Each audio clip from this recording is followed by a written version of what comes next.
Le couple doit s'approprier la puissance de la résurrection pour toutes les épreuves et les difficultés par lesquelles il passera durant la vie conjugale. Lazare était dans le tombeau depuis 4 jours et il sentait, mais au commandement du Seigneur, il sortit du tombeau. Il est le symbole de la puissance de la résurrection du Seigneur Jésus-Christ. Pour chaque expérience, tentation, épreuve ou difficulté, cette puissance est suffisante.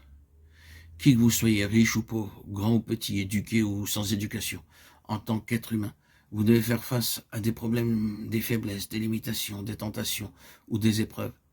C'est notre sort commun. Le secret pour vaincre est de s'approprier la puissance de la résurrection.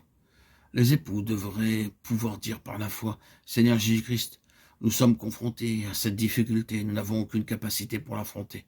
S'il te plaît, donne-nous la puissance de la résurrection pour la vaincre. » Par cette puissance, ils peuvent triompher de toute situation.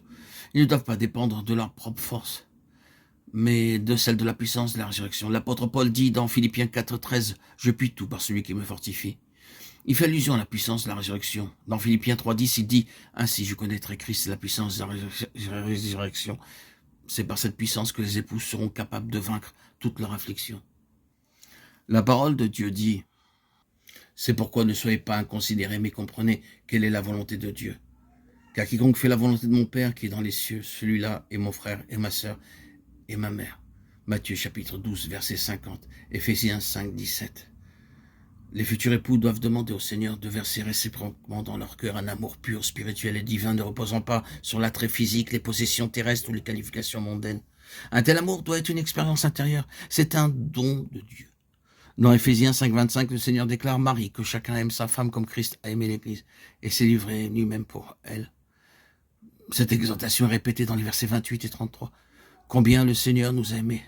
Nous n'avions ni fortune ni qualification, nous l'avons affligé, nous l'avons blessé. Cependant, il nous a aimés, a donné son corps pour être brisé à notre place. Il nous a tant aimés parce qu'il est notre Créateur. Bien que nous n'ayons rien fait pour lui, il mourut pour nous. Un tel amour divin est nécessaire entre mari et femme. Il devrait prier par la foi. Seigneur Jésus-Christ, nous sommes unis par toi dans ta présence. S'il te plaît, verse ton amour depuis le ciel dans nos cœurs à chacun. Des meubles, une voiture, des bijoux, des diplômes et d'autres possessions ne feront pas un foyer heureux. Dès le début de leur vie conjugale, ils devraient demander au Seigneur un tel amour. Le Seigneur dit, demandez, l'on vous donnera, Matthieu 7, 7. Sa vie doit premièrement couler en eux. Ensuite, le pur amour céleste fera d'eux de vrais partenaires, amis, collaborateurs et compagnons. Un tel amour augmentera dans les expériences, les épreuves et les souffrances et les attirera dans une relation beaucoup plus intime.